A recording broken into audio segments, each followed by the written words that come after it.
Digital Bangladesh গঠনে সরকারের vision 2021 বাস্তবায়নের লক্ষ্যে সিলেটের কোম্পানিগঞ্জে নির্মিত হচ্ছে হাইটেক পার্ক। নির্মাণাধীন প্রকল্পটির কাজ শেষ হবে 2018 সালের ডিসেম্বরে।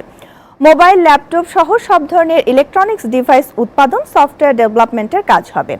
আইসিটির বৃহত্তম এই প্রতিষ্ঠানটি চালু হলে প্রতি বছর 505 কোটি ডলারের আইটি পণ্য রপ্তানি করা সম্ভব হবে। শ্যামানন্দ শ্যামলের ক্যামেরায় বিস্তারিত আব্দুল আলিম শাহের প্রতিবেদনে। সিলেটের কোম্পানিগঞ্জ উপজেলার খলিতাজুড়ি বিলের পাড় মৌজায় 374 কোটি টাকা ব্যয়ে গড়ে উঠছে সিলেট হাইটেক পার্ক। এখানে বিভিন্ন পর্যায়ে আইটি ট্রেনিং, ইনকিউবেশন সেন্টারে প্রশিক্ষণের মাধ্যমে ইন্ডাস্ট্রিয়াল চাহিদা পূরণের বিষয়ে প্রশিক্ষণের সুবিধা থাকবে।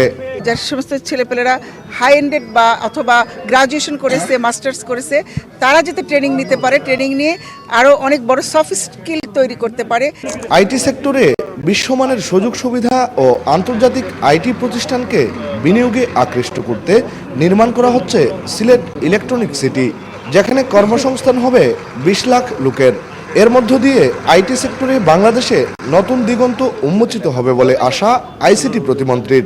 ইউনিভার্সিটির যেই এডুকেশন, তার সাথে বর্তমান ইন্ডাস্ট্রির যে রিকোয়ারমেন্ট, যে চাহিদা, সেইটাকে পূরণ করার জন্যই 3100 স্কোয়ার ফিটে একটি বিজনেস ইনকিউবেশন সেন্টার হবে, একটি ব্রিজ নির্মাণ হবে এবং আরও 154 কোটি টাকা ব্যয়ে একটি হাইটেক পার্ক এর একটি আংশিক ভবন নির্মাণ হবে এবং 37 কোটি টাকা ব্যয়ে একটি Sheikh Kamal IT training and incubation centre হবে। দেশের বিশ্ববিদ্যালয়গুলোতে কম্পিউটার সায়েন্স অ্যান্ড ইঞ্জিনিয়ারিং বিভাগের শিক্ষার্থীদের এই পার্কে হাতে কলমে শেখা ও বাণিজ্যিকভাবে কাজের সুবিধা থাকবে। ডিজিটাল ডিভাইসগুলো আর কি ম্যানুফ্যাকচারিংয়ে মূলত উৎসাহিত করা হবে, পাশাপাশি সফটওয়্যার ডেভেলপমেন্ট, সফটওয়্যার এক্সপোর্ট এখানে হবে। এখানে একদিকে যেরকম ট্রেনিং দেওয়া হবে তাদের ফিউচার স্কিল সেট তৈরি করার জন্য, অপরদিকে তাদেরকে বিভিন্ন কোম্পানিতে ইন্টার্নশিপের ব্যবস্থা করা হবে যেন তারা কাজ করতে করতে শিখে। প্রবাসী অধ্যুষিত সিলেটের ব্যবসায়ীরা জানান, এই ইলেকট্রনিক্স ব্যবসায় প্রবাসীরা বিনিয়োগে আগ্রহ প্রকাশ করেছেন।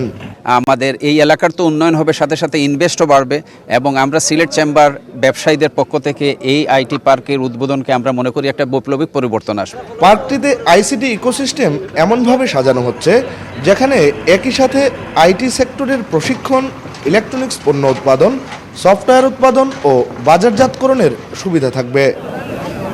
Abdul Alim Shah, SA TV.